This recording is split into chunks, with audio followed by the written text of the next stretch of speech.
વડોદરાની એક ખાનગી હોસ્પિટલમાં દર્દીનો વિડીયો વાયરલ થયો છે। સેવાસી વિસ્તારમાં Anjana multi speciality hospital and research સેન્ટરમાં થોડા દિવસ પહેલા દાખલ થયેલ એક દર્દીનો વિડીયો વાયરલ થયો છે। વાયરલ વિડીયોમાં દર્દીએ કર્યા છે હોસ્પિટલ તંત્ર પર આક્ષેપ। દર્દી આક્ષેપ કરી રહ્યો છે કે જે દર્દીઓને જરૂર નથી તેવા દર્દીઓને પણ ઓક્સિજન માસ્ક પહેરાવાય છે। ઓક્સિજન માસ્ક સાથે દર્દીના ફોટો પાડી આયુષ્માન કાર્ડની વેબસાઇટ પર અપલોડ કરાય છે। આઈસીયુમાં દાખલ તમામ દર્દીઓને ઓક્સિજન માસ્ક પહેરાવાય છે અને કલાકો સુધી માસ્ક પહેરાવી રાખ્યા બાદ કાઢી નાખે છે। જો કે દર્દીના વાયરલ થયેલા વિડીયો અંગે ન્યૂઝ 18 ગુજરાતી પુષ્ટિ નથી કરતું।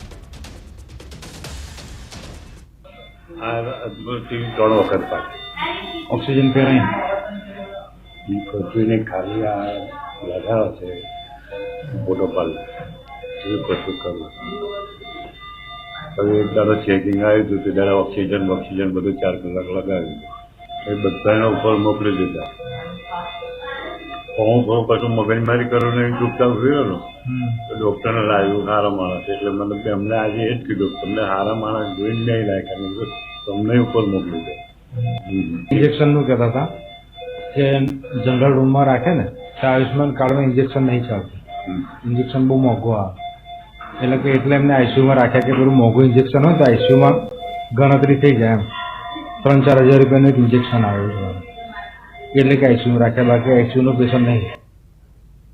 વલસાડ જિલ્લાના અન્ય શહેરી અને ગ્રામ્ય વિસ્તારોની જેમ પારડી નગરપાલિકામાં પણ લાંબા સમયથી રખડતા પશુઓની સમસ્યાથી લોકો પરેશાન છે। જાહેર રસ્તા પર પશુઓ અડીંગો જમાવીને બેઠા હોય છે અને જેના કારણે અવરજવર કરતા વાહન ચાલકો પરેશાન થાય છે। બીજી તરફ અમુક લોકો પશુઓના હુમલાનો શિકાર પણ બને છે। 2 દિવસ અગાઉ બનેલ ઘટનામાં પિતા પુત્ર ઇજાગ્રસ્ત થયા હતા અને રખડતા પશુએ પિતા પુત્ર પર ગંભીર રીતે હુમલો કર્યો હતો। તો જાહેર બજારમાં બનેલી આ ઘટનાના કારણે ચકચાર મચી ગઈ છે અને આથી રખડતા પશુઓની સમસ્યામાંથી છુટકારો મેળવવા અનેક વખત સ્થાનિકોએ પાલિકાને રજૂઆત કરી હતી। આખરે પારડી નગરપાલિકાનું ઊંઘતું તંત્ર જાગ્યું છે અને હવે શહેરમાં અડીંગો જમાવતા રખડતા પશુઓને ઝડપવા માટે પ્રયાસ હાથ ધર્યા છે। અમદાવાદના ગુજરાત યુનિવર્સિટી ખાતે ભારત ફૂલ ફેસ્ટિવલનું આયોજન કરવામાં આવ્યું છે અને 14 થી 17 તારીખ સુધી ફેસ્ટિવલ ચાલશે। ગુજરાત મીડિયા ક્લબ તેમજ ગુજરાત ટુરિઝમના સંયુક્ત ઉપક્રમે ફેસ્ટિવલનું આયોજન કરાયું છે અને જેમાં મુખ્યમંત્રી ભૂપેન્દ્ર પટેલ, ગૃહ રાજ્યમંત્રી હર્ષ સંઘવી પણ હાજર છે અને આ એક્ઝિબિશનમાં મીડિયા ફોટોગ્રાફરના ફોટોઝ, કલાકારોના ચિત્રોનું પ્રદર્શન યોજાયું છે।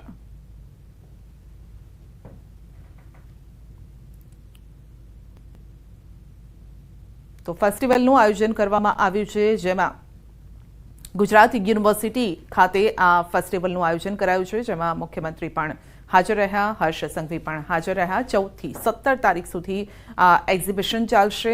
પ્રદર્શની ફોટો પ્રદર્શની છે, કલાકારોના ચિત્રો આ સાથે ફોટોઝ અહીં મૂકવામાં આવ્યા છે।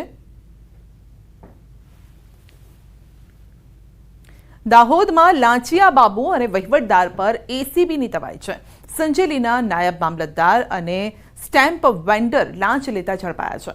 આરોપીઓએ ફરિયાદી પાસેથી દાખલા માટે 5,000ની લાંચ માંગી હતી।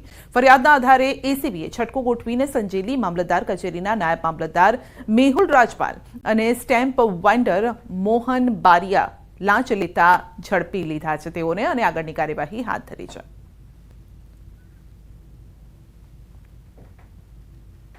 જૂનાગઢ જિલ્લાના માણાવદરમાં સગીરાના અપહરણની ફરિયાદ નોંધાઈ છે। રાજકોટના વિધર્મી યુવક ઇલેશ ઉર્ફે એલુએ રાજકોટની સગીરાનું માણાવદરથી અપહરણ કર્યાનો આરોપ છે।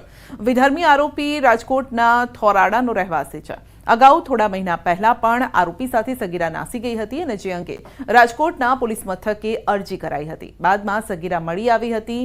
પરિવારે સગીરાને માણાવદર સંબંધીને ત્યાં મોકલી આપી હતી અને જ્યાં ફરીથી વિધર્મી આરોપી સગીરાને ભગાડી ગયો, જેની ફરિયાદ હાલ માણાવદર પોલીસ મથકે પણ નોંધાઈ છે અને હાલ પોલીસની ટીમે આરોપીઓને પકડવા માટે ચક્રો ગતિમાન કર્યા છે। ફરિયાદ માણાવદર પોલીસ સ્ટેશન ખાતે આપતા સીપીઆઈ શ્રી માણાવદર નવ આ ગુનાને આગળ તપાસ હાથ ધરી છે। આ ગુનાના કામે આરોપીને તપાસ તજવીજ માટે ટેકનિકલ સર્વેલન્સનો ઉપયોગ કરવામાં આવેલો છે। તેમજ રાજકોટમાં ટીમ મોકલી આપેલી છે અને આરોપીને પકડી પાડવા માટેની તજવીજ ચાલુ છે। આ એસઓજીની પણ એમાં મદદ લેવામાં આવી છે, એલસીબીની પણ મદદ લેવામાં છે। ટેકનિકલ સર્વેલન્સને આધારે જે રીતે લોકેશન મળે તો તાત્કાલિક પોલીસ પકડી પાડશે। અને હવે વાત કરીશું લીલી પરિક્રમાની.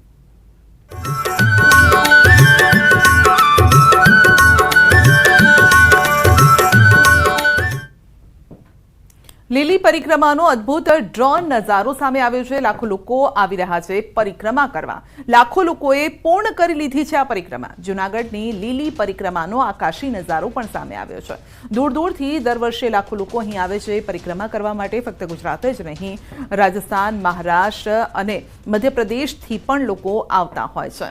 તો લીલી પરિક્રમાનો ડ્રોન નજારો પણ અમે આપને બતાવીશું, જ્યાં લોકો સતત દિવસ રાત ચાલતા હોય છે. તો જંગલની અંદરથી વિહરવાની એક અલગ જ મજા હોય છે. સાથે જય ગિરનારીના નાદ સાથે શરૂ થયેલી આ યાત્રામાં અલગ અલગ પડાવ પણ હોય છે. જૂનાગઢની લીલી પરિક્રમા રાતનો આ નજારો આપ જોઈ શકો છો. તો લોકોને ભોજન પાણીની પણ કોઈ અવ્યવસ્થા ન સર્જાય તેનું ખાસ ધ્યાન રખાય છે.